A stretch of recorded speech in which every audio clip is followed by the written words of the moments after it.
Why aren't you spending more money? If you're still trying to minimize ad spend and maximize ROAS, then you're minimizing your potential to scale and profit. And if you don't have any reason other than saving costs, then you need to pay attention to this, because you're violating the cardinal rule of business. Spend money to make money. Something that differentiates my large clients from my smaller prospects is the understanding that high ad spend is a good thing. Now, it is true, businesses who aren't performing well can't usually spend more, but that isn't the case for this client case study. Now, this client is a founder-led brand which launched in 2023 and it achieved some pretty good results. They were turning an okay profit, but a bootstrap brand with a well-known founder should have been performing way better. When the business is solid, but the growth is slow, you can practically guarantee that it's either the fault of the marketing team or the finance team. So we asked the client a question. Why aren't you spending more money? There was a moment of silence, and then they replied, we didn't know we could. That told me all I needed to know about the last agency. And from there, the momentum changed completely. The previous agency had been using the same boilerplate growth plan you would find in any old business, growing slower than the S&P. 8% growth might have been good 50 years ago, but it's 2024, e-com is in its golden age. The client and the previous agency might have been happy with these numbers, but I certainly wasn't. A founder-led brand comes with a whole host of benefits, and that is something we needed to capitalize on. But first, we had to dive into the numbers. To put it simply, the metrics my client had been told to focus on were amateur at best. Their MER metrics were blended, so new customers and returning customers were completely undifferentiated. This is a disaster for scaling.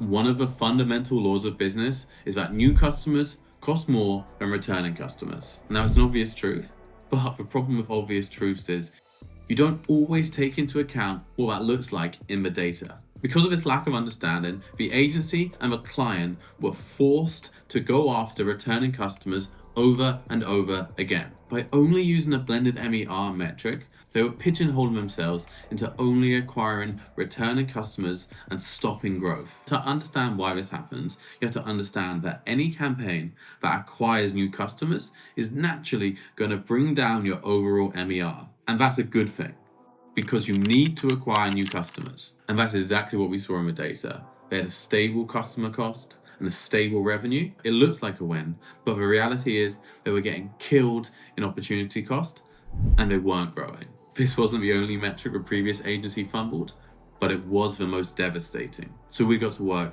making a whole batch of new creatives, which are focused on top of a funnel and acquiring new customers. Now, this in itself led to great results, but the truth is, we were just fixing a mistake from a previous agency. It should have never happened in the first place. But good marketing is not just about fixing mistakes. MHI has always been a creative-first marketing agency, and I pride myself in hiring the very best creatives so that when a client comes to us, they don't have to worry about making creatives at all. And one of our specialities is founder videos. One of our most successful clients, Ripley Raider, has her own founder-led brand. And it's no surprise that she's amazing on camera. Now, being a huge advocate of founder-led videos, we capitalized this and made ads with insane results. Now, I can't name a client from this case study, but she's a celebrity dentist from the UK. And like Ripley, she's incredibly charismatic and comfortable on camera. This was our silver bullet. People want to see their founders. People buy from people, not corporations. And when a person is someone you've seen on screens for years, you feel like you know them, and you'll do anything to support them. Building trust is one of the biggest hurdles for new brands. But with a client like this, most of the work is already done. Every founder has a superpower. And in this case, our founder was a doctor and great on camera.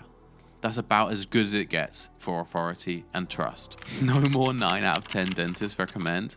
We have a 10th dentist, and she said, buy this product. We started producing all kinds of face-to-camera videos. The story behind their brand, what the founder's mission was, her professional opinion. Every single video was gold, and the results showed it clearly. Take a look at this graph. Can you guess where we came in? Yeah, that's right. We achieved in a month what the last agency couldn't in a year. 1 month, and we scaled them 3x, from 50K to 150K. And if you look at the second spike, it's even bigger. We took them from a 200K a year to a 200K month. What do you think? Did they make the right call changing agencies? Now at this point you might be kicking rocks and thinking, I don't have a celebrity, so what's the point in all this?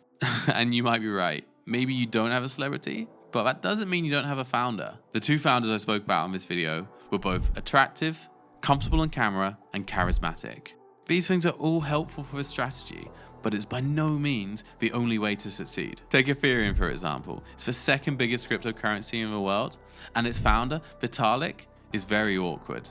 And let's be real, not that attractive. But it still works. He's still one of the most recognizable faces in the entire crypto subculture. All a founder needs is to be interesting. Whether they're the most charismatic person in the world or a complete enigma, they just need to get people curious, both about themselves and the product. If you think your brand could benefit from a little bit of founder magic, don't hesitate to book a call with me in the link in the description. You may just be the next Ripley, or failing that, Vitalik.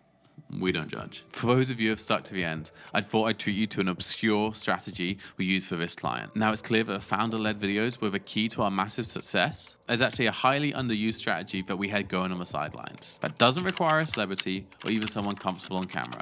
It's this style of ads. They're called Facebook avatars, and they're so ugly and they're so native that if you just take it and put in some killer copy, you're gonna get results.